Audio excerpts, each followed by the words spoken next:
अस्सलाम वालेकुम जी। कैसे हैं आप सब? आई होप ठीक ठाक होंगे और अल्हम्दुलिल्लाह मैं भी बिल्कुल ठीक हूँ।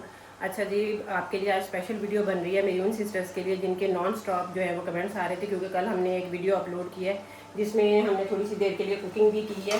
तो मैंने कुछ सवालों के जवाब कल भी देने की कोशिश की थी, लेकिन फिर भी मेरी बहुत सारी सिस्टर्स इस तरह की हैं, क्योंकि आजकल गैस की लोड शेडिंग चल रही है और हमारे एरिया में तकरीबन एक हफ़्ता हो गया है कि नॉन स्टॉप जो है वो हमारी गैस वो बिल्कुल मुकम्मल तौर पर नहीं आ रही है यहाँ पे।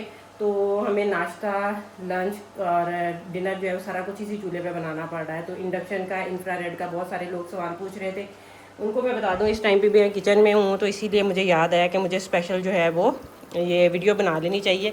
मैं आज बना रही हूँ, ये आपको थोड़ा सा वेट कॉम्बो हो सकता है लग रहा हो, चिकन और आलू का पुलाव, लेकिन मेरे बच्चों की फरमाइश है तो ये देख लें जी, इसी चूल्हे के ऊपर पक रहा है और इस टाइम पे इंफ्रारेड पे बन रहा है। इंफ्रारेड के मुख्तलिफ क्वेश्चंस आ रहे हैं कि भाई क्या मसला है, इसका हम डिफरेंस कैसे कर सकते हैं कि ये हम इंडक्शन ले रहे हैं या इंफ्रारेड ले रहे हैं।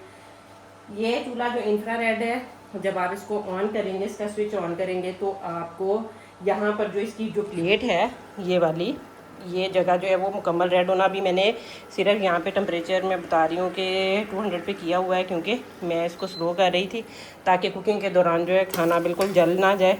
और आपको पता है कि फिर खाना ऐसे ख़राब हो जाए तो फिर उसका भी इशू होता है, तो इसीलिए जी ये बनाते हुए और ये वाली प्लेट जो है ये मुकम्मल रेड हो जाती है, ये इसकी निशानी है। और जो इंडक्शन है, जब आप उसके ऊपर बर्तन रखें उसी टाइम पे वो उसको हीट करता है, वरना उसकी प्लेट गर्म नहीं होती। हाँ, अगर कुकिंग करके आप हटे हों थोड़े से टाइम के लिए, उसका जहाँ पे स्टोव पे जिस हिस्से पे आप कुकिंग करते हैं वो हिस्सा गर्म होता है, वरना वो बिल्कुल ठीक होता है। लेकिन ये वाला चूल्हा इंफ्रारेड बिल्कुल आम गैस स्टोव की तरह हीट करता है, और इसके ऊपर जो है वो जब आप कुकिंग करते हैं तो ये आपको कह लें कि पसीना भी मुझे आ रहा है, इसकी हीट होती है। लेकिन इसका एक फ़ायदा है, आप मेरे पीछे लगा फ़ैन देख रहे हैं, तो जब मैं कुकिंग करती हूँ तो मैं क्या करती हूँ, मैं इस एंगल पे खड़ी होती हूँ। फ़ैन जो है वो मेरी बैक साइड पे होता है, यानी कह लें ये फ्रंट पे है। और यहाँ पर कुकिंग करते हुए मुझे फिर इशू नहीं होता कि मैं खाना बना रही होती हूँ और यहाँ पे फ़ैन में ऑन कर लेती हूँ, साथ हवा लगती रहती है। लेकिन मसला ये है कि इस टाइम पे मैं चूँकि खाना बना रही हूँ और आवाज़ पंखे की आ रही है, इसलिए मैंने फ़ैन को बंद किया हुआ है। सेकंड क्वेश्चन, इस पे बर्तन कौन से यूज़ होते हैं? इंफ्रारेड पे आप हर बर्तन यूज़ कर सकते हैं, इसका कोई इशू नहीं है। और इंडक्शन है, उस पर आप सिर्फ स्पेसिफिक बर्तन यूज़ होते हैं आयरन के, यानी लोहे के जो बर्तन होते हैं, और उसके अलावा जैसे लोहे की कढ़ाई होगी, लोहे का तवा हो गया, सारी चीज़ें यूज़ होती हैं। और लेकिन आप उसके ऊपर नॉन स्टिक बर्तन हो गए, जैसे ये हमारे घरों में आम तौर पर पाकिस्तानी फैमिलीज़ के पास ये जो सिल्वर के और इस तरह के बर्तन है ना, ये यूज़ नहीं होते।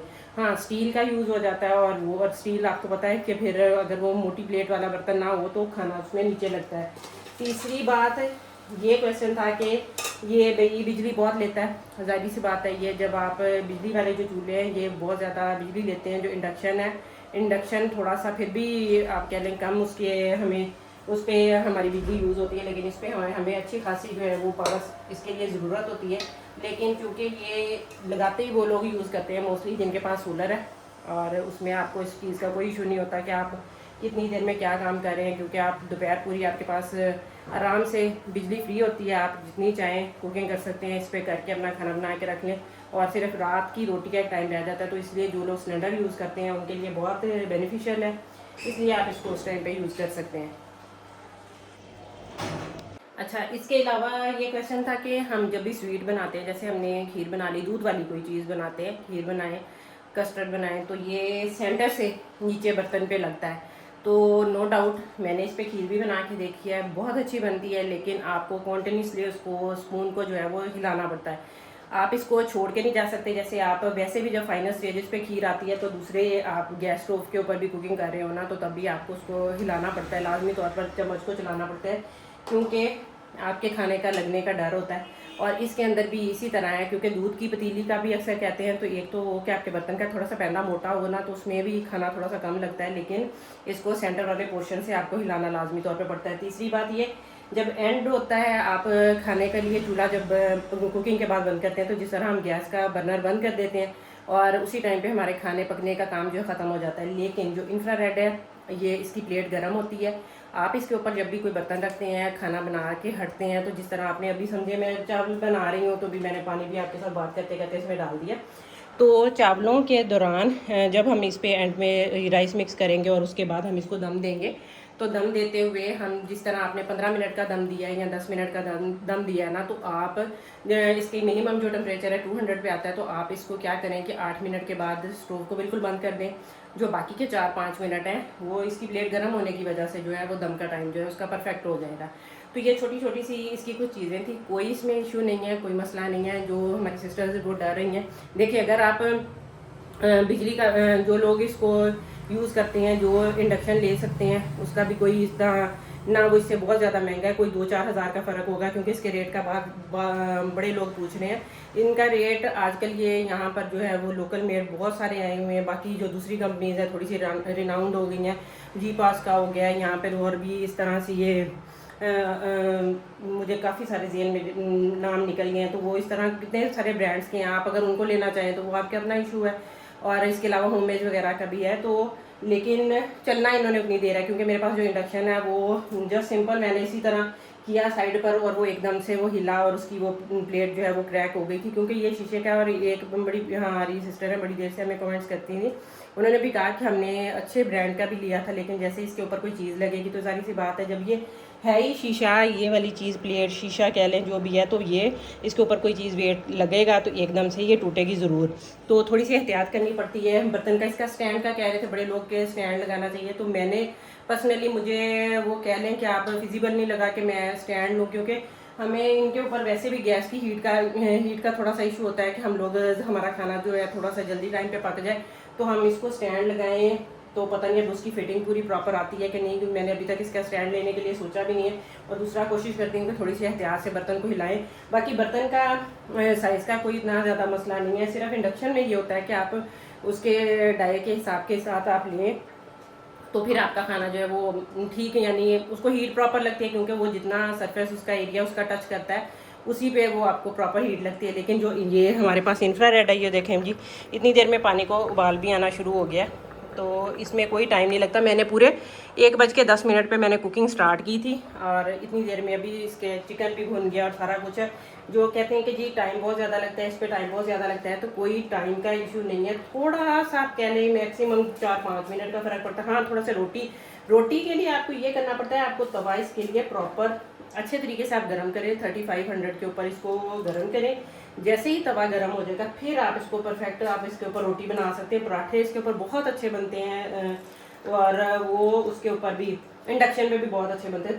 पराठों का तो कोई नहीं है, सिर्फ वो जो रोटी सिकाई वाला बहुत सारे लोगों को होता है कि हमें फूली हुई रोटी चाहिए, तो बहुत ज़्यादा रोटी फूलती नहीं है, लेकिन परफेक्ट रोटी पकती है। आप इमरजेंसी में बनाना चाहेंगे, वैसे बनाना चाहें, तो उसका कोई ऐसा इशू नहीं है। हर चीज़ इसके ऊपर प्रॉपर कुकिंग का, ना कोई टाइम ज़्यादा लगता है, ना ही इसके लिए कोई ऐसा इशू है। लेकिन ये अभी सिर्फ जो इतना सा पसीना आ रहा है, ये भी नहीं आना था, फ़ैन ऑन हो जाना था और मैं आराम से साइड पे होकर कुकिंग कर सकती थी, लेकिन सिर्फ फ़ैन की वजह से आवाज़ का बहुत ज़्यादा इशू होता है, तो इसलिए। तो आई होप आप लोगों को सबको समझ आ गई होगी कि हमारा इंडक्शन का या इंफ्रारेड का क्या इशू है। मुझे ये पर्सनली आसान लग रहा है इंफ्रारेड। रीज़न, बर्तन, अगर आप इंडक्शन को जो है, जिन लोगों को लगता है कि भाई वो बिजली कम खाता है या सारा कुछ है, तो नो डाउट वो बिजली कम यूज़ करता है, लेकिन फिर आपको थोड़ा सा बर्तनों पे इन्वेस्ट करना पड़ता है। तो उसके प्रॉपर जो लोग खरीद सकते हैं वो लेके और इंडक्शन के ऊपर आप मूव कर सकते हैं, उसमें कोई मसला नहीं है।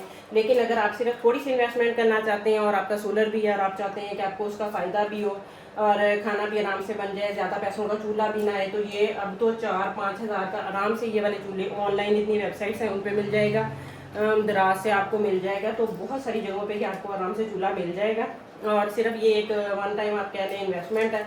जब तक इस पर कोई चीज़ नहीं लगी, इसको कोई चीज़ ने ब्रेक नहीं किया, ज़ोर से नहीं लगा, तब तक ये आपका लॉन्ग लास्टिंग चूल्हा है। इसको फ़ौरन जब आप इसको बंद करें तो पीछे से इसका स्विच फ़ौरन ना बंद किया करें, क्योंकि इसका फ़ैन है ये हॉट, यहाँ पर इस जगह के ऊपर हॉट लिखा आ रहा होता है यहाँ पर, और उसकी वजह से ये फ़ैन चल रहा होता है, तो फ़ैन उसको ऑटो पे थोड़ी सी देर के लिए उसका टेम्परेचर डाउन करने में हेल्प करता है। तो बाकी ये कि इसको टच करते हुए आपको एहतियात करनी है। कई कह रहे थे जी करंट लगता है, करंट लगता है। मैं इस टाइम पे किचन में खड़ी हूँ, करंट भी नहीं लगता, अल्लाह का शुक्र है। हाँ, अगर आपकी वायरिंग में कोई इशू हो तो फिर कोई मसला बन सकता है, बाकी इसको यहाँ पे हाथ लगाने से कोई करंट नहीं लगता, लेकिन गर्म जगह पे हाथ लगाएंगे तो हाथ ज़रूर जल जाएगा, वो इशू इसका ज़रूर है। तो ये थी आज की वीडियो। आई होप आप लोगों को अच्छी लगी होगी। जो मेरी सिस्टर्स जिनको कोई और इससे रिलेटेड कोई क्वेश्चन जेन में है तो वो ज़रूर बताइएगा, क्योंकि खाना इससे परफेक्ट बन जाएगा। और मैं लास्ट में फाइनल इसकी जो है वो आपको लुक भी दिखा दूँगी। वीडियो अच्छी लगे तो लाइक शेयर और चैनल को सब्सक्राइब ज़रूर करें। अल्लाह हाफिज़। अभी जो है ना फाइनल लुक आपको दिखाते हैं। राइस पक चुके हैं हमारे। मैं अभी बाहर गया था कल रात को भी जो है ना रोटियां सुखाने के लिए तंदूरों पे गया हूँ मैं, जो आसपास के तंदूर हैं, क्योंकि ये एरिया है हमारे 2-3 टाउन्स हैं। उन सब टाउन्स की जो गैस है ना, वो गैस लाइन उखाड़ी हुई है, पता नहीं उसमें कोई लीकेज थी या चेंज कर रहे हैं। काफ़ी अच्छा हो गया क्योंकि पुरानी हो गई है, 30-35 साल पहले पुरानी पाइपलाइन डाली है। तंदूरों पे इतना ज़्यादा रश है कि लाइनें लगी हुई हैं वहाँ पे, 10-10 लोग लाइनों में खड़े हुए हैं जो अपनी रोटियाँ लगवाने के लिए या रोटियाँ लेने के लिए। और उनको प्रायोरिटी वही देते हैं कि उनके गंदे आते कि अगर रोटी हम लेंगे थोड़ी सी जल्दी बनवा के दे देंगे, बाकी अगर उनसे हम लेंगे तो फिर वो नहीं बहुत टाइम लगाता है। और इसमें इसका अल्टरनेटिव गैस का भी है, लेकिन हमारे पास तो अल्लाह का शुक्र है कि बिजली हमारी फ्री है। हमने वापडा को देनी है, वो भी ज़ाया ही होनी है, तो दिन के टाइम कुकिंग जो है ना इस पर ही करते हैं।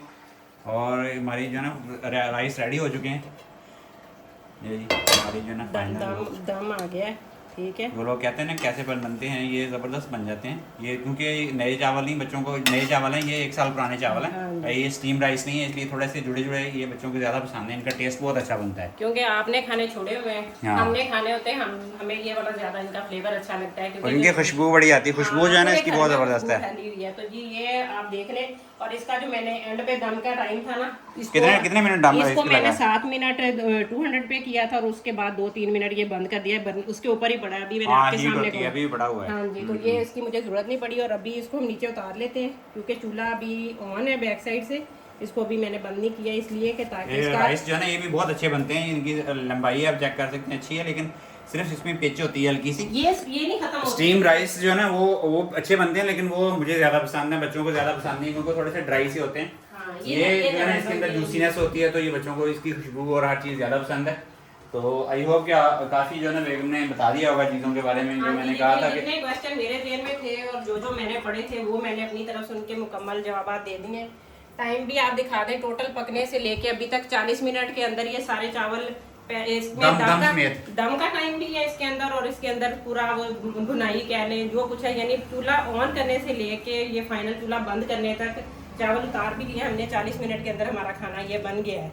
और ये तकरीबन 1.5 गिलास जो है वो बड़ा ये चावलों का है। अब बाकी वो कई लोग कहते हैं कि भाई इतने किलो बन सकते हैं, बर्तन आपका बड़ा हो, इस पे थोड़ा सा टाइम, जारी सी बात, जिस तरह आप ये मैंने अभी बेगम से कह रहा था कि इसकी ये गोल की निस्बत है, गोल को हिलाने में जब सामान होता है ना इसमें काफी ज्यादा वो हिलता है, तो अगर फ्लैट वाला होता तो वो हिलता कम है। ये बात है कि थोड़ा सा हिलता है ये बर्तन। ये बर्तन हिलता है, और ये मैं इसलिए दिखाया है मैंने कि क्योंकि ये मेरे ख्याल में ये पाकिस्तान की कह लें कौमी कढ़ाई है, ये हर घर में होगी।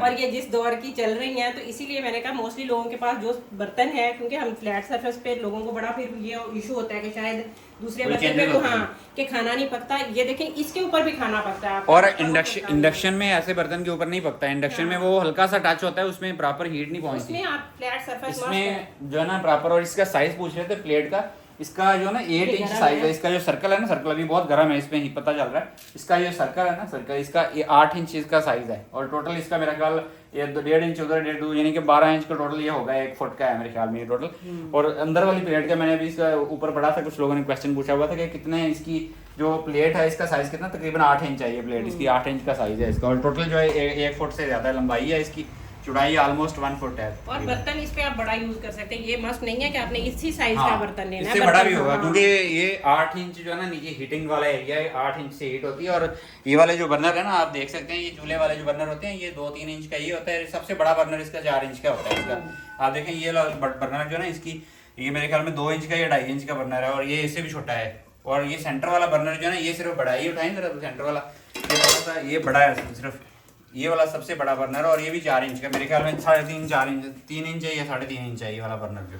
बाकी सारे छोटे ही हैं इससे, तो हीट का कोई इशू नहीं। वो 8 इंच का उसका सेंटर में हीटिंग वाला पॉइंट है, तो I think it's no problem, आप इसको यूज कर सकते हैं। और आजकल इस तरह हमारे जो ना 1 हफ्ता हो गया तकरीबन गैस की लोड शेडिंग चल रही है। और मैं आज भी पता किया, जो बाखबर जराए से पता चला कि 30 अगस्त से पहले नहीं आने वाली, 30 अगस्त तक वो पाइपलाइन नहीं डाल रहे हैं। उसमें पुरानी पाइपलाइन जो थी ना, वो मेरे ख्याल में लोहे वाली थी, वो गल सड़ चुकी है। उसकी वजह से गैस की लीकेज बहुत ज़्यादा थी, एरिया के अंदर बदबू फैली रहती थी सारा दिन। उसको उखाड़ के ना पूरी वो नहीं डाल रहे हैं, अभी प्लास्टिक वाली पाइपलाइन डाल रहे हैं, उसको टाइम लगना है। वो 1 हफ्ता हो गया और 1 हफ्ता मिनिमम और लगना है। उसके बाद शायद गवर्नमेंट के काम आगे भी एक्सटेंड हो सकते हैं। तो अभी 15-20 दिन हो सकता है, 1 महीना ही ऐसे ही चलने वाला है। तो इस पर ही हमारी सारी कुकिंग होगी। कल रात भी हमने इस पर बनाई थी चीज़ें, वो मैंने शेयर नहीं, कल हमने भिंडी गोश्त बनाया था इसके ऊपर, और वो पहले मैंने भिंडी गोश्त शेयर किया, इसलिए मैंने कल उसकी वीडियो नहीं बनाई। और आज हमने चावल बनाए हैं, चिकन वाले, चिकन और आलू डाल के चावल बनाए हैं, वो इसके ऊपर पूरे के पूरे पके हैं। बेगम ने पूरी इसकी दिखा दी होगी सारी रेसिपी वगैरह। रेसिपी हमने नहीं शो करवाते क्योंकि आप लोगों को पता ही है पकाने का, तो जस्ट आपको दिखाया है कि इसके ऊपर कुकिंग एज इट इज ही होती है जैसे गैस के ऊपर होती है। तो कोई टेंशन की बात नहीं है कि आप बेफिक्र होकर खरीद सकते हैं, और इसकी कीमत इतनी है कि औरतें अपनी पॉकेट मनी से भी मेरे ख्याल में खरीद सकती हैं। ये कोई और गैस हम इसलिए नहीं, गैस का मसला नहीं, गैस का सिलेंडर हमारे पास रखा हुआ है, ये भी है हमारे पास फॉलो अप, लेकिन हम इलेक्ट्रिसिटी इसलिए यूज कर रहे हैं कि हमारी फ्री है। अगर आप लोगों की फ्री है, जैसे सोलर लगा हुआ, तो इशू नहीं है। दिन के टाइम हमारा जो ना ऑलमोस्ट वो जो वापडा को हम भेज रहे हैं जाया ही जा रही है। अच्छा, आपसे एक वो उसका मुझे नहीं पता, कह रहे थे 1-2 सिस्टर्स ने ये भी पूछा है कि कितनी प्लेट्स हो अगर हमारे पास कि जिससे ये चूल्हा लाजमी चले। देखिए इसकी जो पावर है ना 2500 वाट लेता है। 2500 वाट के लिए आपको 4 किलोवाट का सिस्टम अगर आप लगाएंगे ना, यानी कि 4 किलोवाट का मतलब कि 6 प्लेटें, यानी कि 7 प्लेट्स अगर आप 580 वाट्स की या 600 वाट की अगर आप 7 प्लेटें लगाएंगे, तो आप उम्मीद है कि 7-8 प्लेटों के साथ आराम से चल जाएगा। और 7 प्लेटें जो है ना मेरे ख्याल में 7-6 का कितना बन गया, हाँ 4 किलोवाट तकरीबन, और 2500 वाट आराम से चल जाएगा। उसमें साथ आपका घर का छोटा मोटा लोड भी चलेगा, क्योंकि अगर आप कम प्लेट्स में मैं आपको बता दूंगा उस पर भी चल सकती है। एक्चुअल तो इसको 2500 वाट चाहिए। अगर आपने सिर्फ यही चलाना है तो 2500 वाट आपको जो है ना 5 प्लेट्स जो है ना उसके अंदर भी चल जाएगा, आपको 5 प्लेट्स के ऊपर भी चल जाएगा। लेकिन फिर वो आपको मसला वही होगा कि 5 प्लेट्स के ऊपर आपके घर का लोड कुछ ना कुछ ट्रिप कर जाएगा आपका। अगर इन्वर्टर सही नहीं है, इन्वर्टर अगर आपका कोई अच्छी कंपनी का नहीं है, तो वो ट्रिप कर जाएंगी चीजें। घर में फ्रिज हाँ, और बाकी पंखे, बाकी को हाँ कुछ ना कुछ तो और भी चल रहा होगा, तो उसके लिए आपको थोड़ी सी एडिशनल चाहिए। तो मेरे ख्याल में 7 या 8 प्लेट्स लगा लेंगे तो कंफर्टेबली आपका घर का लोड भी चलेगा और ये चीजें भी चलती रहेंगी। हमारे तो 2-3 एसी भी सारा दिन चलते हैं, बाकी सारी चीजें दिन के टाइम, क्योंकि मैं रात को जो है ना वो मना करता हूँ कि ज्यादा लोड ना चलाएं हमारा, वो वरना वो MCO जो है ना हमारा, उसकी क्या कहते हैं, उसकी MCO कह रहा हूँ मैं, MDI जो ना हमारी फिर एक्सीड कर जाएगी, क्योंकि हमारी 5 जो है ना गवर्नमेंट से हम 5 किलोवाट से ज़्यादा आवरली लेंगे तो हमारा जो कंट्रैक्ट है गवर्नमेंट के साथ वो ब्रीच हो जाएगा, और नए कंट्रैक्ट के मुताबिक नेट बिलिंग में हमें डाल देंगे। तो इसलिए मैं उसको लॉक किया हुआ है कि वो 5 किलोवाट से ऊपर हमारा दिन को या रात को हमारा कोशिश, दिन के टाइम तो नहीं मसला, दिन के टाइम तो हम 5 किलोवाट गवर्नमेंट से ले सकते हैं, और हमारा जो वापडा जो हमारी सोलर की आती है 5 किलोवाट ऑलमोस्ट वो लगा लें, 10 किलोवाट हम दिन के टाइम हम चला सकते हैं, ठीक है। लेकिन रात के टाइम मैंने रिस्ट्रिक्ट किया हुआ कि 5 किलोवाट से ऊपर लोड नहीं जाना चाहिए, क्योंकि अभी 2031 तक हमारा कंट्रैक्ट है। 2031 के बाद फिर हम इसको एक्सटेंड करवा लेंगे, फिर इशू नहीं है। तो 2031 तक हम कोशिश कर रहे हैं कि इसको इसी लोड के ऊपर ही चलाएं। तो ये बाकी प्लेट्स वगैरह का आपको बता दिया। बाकी ये मेरे ख्याल में तो एक दफ़ा की 1 टाइम की इन्वेस्टमेंट है, और ये लाइफ टाइम आपको 10-15-20 साल तो चलेगा ही सोलर, तो उस टाइम आपका चलता रहेगा। और चूल्हा जो है ना एहतियात से चलाएं, इसकी वायर्स पीछे स्ट्रॉन्ग हो, स्पार्किंग ना हो, तो जिले को कुछ भी नहीं होता। और कोशिश करें एक्सटेंशन पे हम इसको लगा सकते हैं, जिसको इधर पाकिस्तान में लीड कहते हैं। हाँ, लेकिन लीड कोशिश करें अच्छे वाली हो, मिनिमम 729 की केबल हो, फिर आप चला सकते हैं। 729 की केबल अगर आपकी होगी मिनिमम, और अच्छी कंपनी की, वो भी उसमें लॉट का माल होगा, तो उसमें प्रॉब्लम, क्योंकि 2500 वाट अच्छा खासा 2.5 किलोवाट अच्छा खासा लोड है। आपको मैं ये नहीं रिकमेंड करूंगा कि आप आम जो लीड होती है जिसपे हम कंप्यूटर चलाते हैं या छोटी मोटी इलेक्ट्रॉनिक्स की टीवी चलाते हैं, उसके ऊपर आप मत लाएं इसको। हैवी ड्यूटी इसकी आयरन जितनी बिजली लेता है या नहीं लेता है। एक इस्त्री जो ना 1 किलोवाट की एक इस्त्री होती है नॉर्मल, जो हमारे घरों में पुरानी हैवी ड्यूटी वो नेशनल की इस्त्रियां आती थी, और जो स्टीम आयरन वगैरह वो 1.3 किलोवाट की आती है। तो आप ये अंदाजा करें कि ये 2 इस्त्रियों के मुताबिक जो है ना 2 इस्त्रियां जितनी पावर लेती हैं उतनी पावर ये वाला चूल्हा लेता है 2 इस्त्रियों के मुताबिक, यानी कि 2 स्टीम आयरन जो आजकल आती है ना वो 1.3 किलोवाट की। और बाकी तो आजकल जो इस्त्रियाँ हैं वो भी DC इन्वर्टर इस्त्रियाँ आ गई हैं, पता नहीं वो सही है कि नहीं, मैंने अभी ट्राई नहीं किया। मैं दुकानदार के पास गया था, वो मुझे दिखा रहा था कि वो 300 से 400 वाट में चलती है इस्त्री।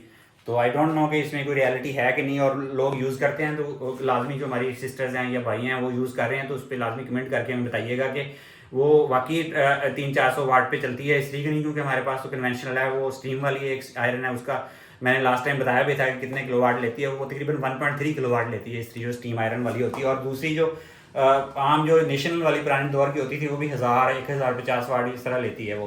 तो बिजली के यूनिट बता दें, अगर बिजली पे कोई एक घंटा अगर आप बिजली पे इसको चलाएं ना, 1 घंटा बिजली पे फुल कैपेसिटी पे चलाएं तो तकरीबन 2.5 किलोवाट लेती है ये। बाकी उधर किचन में गर्मी थी, पसीना आ गया, और एक बेल वाला जो है ना उसने बेल के ऊपर ही हाथ रख दिया था। कूड़े वाले सुथरा पंजाब वाले आजकल आ रहे हैं, तो मैं बता रहा था कि तकरीबन जो है ना यूनिट्स में अगर आप बात करें, जिसके पास इलेक्ट्रिसिटी है सोलर नहीं है, तो यूनिट्स में ये चूल्हा मैक्सिमम अगर आप कंटिन्यूसली इसको फुल पावर के ऊपर चलाएंगे तो 2.5 यूनिट 1 घंटे का लेगा, और 1 घंटे में सारी कुछ सब कुछ जो है ना आप रोटी और सालन बना सकते हैं आराम से 1 घंटे के अंदर। आपके डेली 2.5 यूनिट का मतलब है कि महीने के आपके जो है ना 60 और 15 75 यूनिट जो है ना आपके आलमोस्ट लगेंगे एक महीने में, अगर आप फुल पावर पे जाएंगे। लेकिन जो कुकिंग वाले लोग हैं उनको पता होगा, बहनी हमारी जो बनाती हैं, कि आप फुल पावर पे तो नहीं चलाते, आप पहले जब हीट लगानी होती है फुल पावर पे चलाते हैं, उसके बाद जब आपने इसको कम करना होता है, दम पे करना होता है, तो वो उसको कम करके 2500 16 1700 1500 पे चलते हैं। तो एवरेज जो है ना आपके 2 यूनिट 1.5 से 2 यूनिट आप लगा लें एवरेज में 1 घंटे के लगते हैं इस पर। तो ये आज की इन्फॉर्मेशन थी, मैंने कहा आप लोगों के साथ बार बार हमें आ रहे थे कि बताएं इसके बारे में, तो इसको हम बार बार जो है ना मैंने कहा एक ही वीडियो में सब कुछ बता दें। तो उसकी कैलकुलेशन भी मैंने बता दी है कि महीने में कितना बिल आएगा। आप 75 यूनिट इसके आलमोस्ट लगेंगे एवरेज, मैक्सिमम मैंने मैक्सिमम रख के बताया। और 50 रुपये का अगर यूनिट लगाएं तो तकरीबन 4000 के करीब इसका बिल आएगा अकेले का। ये मैं क्लब करके नहीं बता रहा, बाकी चीज़ें चलेंगी तो 200 यूनिट से ऊपर जाएंगे, आपको पता ही है फिर वो सारा चक्कर पाकिस्तान का। तो उसी हिसाब से इसका जो है आप मैनेज कर सकते हैं। और मेरे हिसाब से अगर आपका बिल पहले ही 200 यूनिट से ऊपर जा रहा है तो इसके 70-80 यूनिट एक्स्ट्रा जाके आपको इतने का सिलेंडर आता है, यानी कि 3-4 हज़ार का सिलेंडर है आजकल। और अगर आपका 2500 रुपये 3500-4 हज़ार का अगर आपका ये चल रहा है तो ये साफ़ सुथरा भी है, सिलेंडर लेके जाना, भरवा के लेके आना, फिर उसको सारी चीज़ें ये ध्यान में रखें। बाकी आई होप कि ये आज की वीडियो में काफ़ी कुछ क्लियर हो गया होगा। इसको फिर भी नहीं हुआ वो फिर कमेंट कर सकते हैं हमें कि कोई चीज़ फर्दर रहती है। बाकी आजकल पिछले अगले 3-4 मीन्स के 2-3 हफ्तों के अंदर हमारा जो ना गैस गई हुई है। जो कुछ आप पका हुआ देखना चाहते हैं इसके ऊपर के क्या क्या कुछ बना सकते हैं वो आप कमेंट करके हमें पूछ सकते हैं, हम आपको वो भी बना के दिखा देंगे इसके अंदर के क्या क्या और चीज़ें भी पक सकती हैं। इसके ऊपर आप कमेंट करें हमें कि क्या क्या चीज़ें और पका के हम दिखाएं, क्योंकि हमारी गैस तो आने वाली नहीं है और हमारी रात दिन की कुकिंग सारी इसके ऊपर होती है। रोटियां भी हम इसके ऊपर ही बनाते हैं, अगर तंदूर पे टाइम मिल जाए तो तंदूर से लगवा लेते हैं, वरना आजकल इसके ऊपर ही हमारी नाश्ता तो इसी के ऊपर ही होता है। तो बाकी हम हमारे हिसाब से तो हर चीज़ बन सकती है इसके ऊपर। बाकी जो है ना आप लोग कमेंट करके लाजमी बताइएगा। जब आप किसी भी नई जगह पे भी जाएं ना तो उससे भी बड़ा फर्क पड़ता है। किसी और के किचन में भी जाके कुकिंग करें ना तो आपको पता है कि औरतों को थोड़ा सा इशू होता है कि हमें नमक मिर्च मसाले नहीं मिल रहे। तो जब आप चूल्हा भी चेंज करते हैं तो उसका भी थोड़ा सा टाइम लगता है। आप मैक्सिमम भी ना 1 हफ्ते के अंदर आप परफेक्ट इसके ऊपर आपको टेम्परेचर का भी आइडिया हो जाएगा कि हमने कितने से स्टार्ट करना है, कितनी देर का दम देना है, सारा कुछ है। तो ये मुझे भी अंदाज़ा हो गया दोनों चूल्हों का, इंडक्शन का भी और इंफ्रारेड का भी। तो अगर आप बर्तन जो है परचेज़ कर सकते हैं वो इन्वेस्टमेंट भी कर सकते हैं तो इंडक्शन ले लें। अगर आप सिर्फ एक चूल्हे की इन्वेस्टमेंट करना चाहते हैं और आपका सोलर लगा हुआ है, प्लेट्स हैं, दिन के टाइम पे बिजली आपकी जो है वो ज़ाया जा रही है, तो आप आराम से इंफ्रारेड लें। 4-5 हज़ार रुपये में मेरे ख्याल में आजकल ये आ जाता है। हाँ। कोई महंगी चीज़ नहीं है। जिनको ज़्यादा डर लगता है इसके ऊपर बर्तन घूमने का और कुछ है तो वो स्टैंड भी इसके बने हुए आजकल 1200-1500 2000 तक दराज पे पड़े हुए हैं, वो हर जगह पे पड़े हैं। मुझे अभी तक वो महसूस नहीं हुआ कि वो लाजमी है, क्योंकि इससे जितना पास है सरफेस उसकी ज़ाहिर सी बात है बर्तन को हीट उतनी अच्छी लगती है। तो मैं उसमें वो गैप नहीं देना चाह रही हूँ कि स्टैंड के साथ वो फ़र्क पड़े। बाकी अगर किसी ने स्टैंड लेके यूज़ किया तो वो मुझे ज़रूर बताएं कि अगर उसका कोई फ़ायदा है तो फिर हम लेके हम भी ट्राई कर लेंगे। बाकी अभी तक हमारा काम माशाल्लाह बेहतरीन चल रहा है। तो चलें जी, आपसे लेते हैं इजाज़त। दुआओं में याद रखिएगा, अपना ढेरों ख्याल रखिएगा।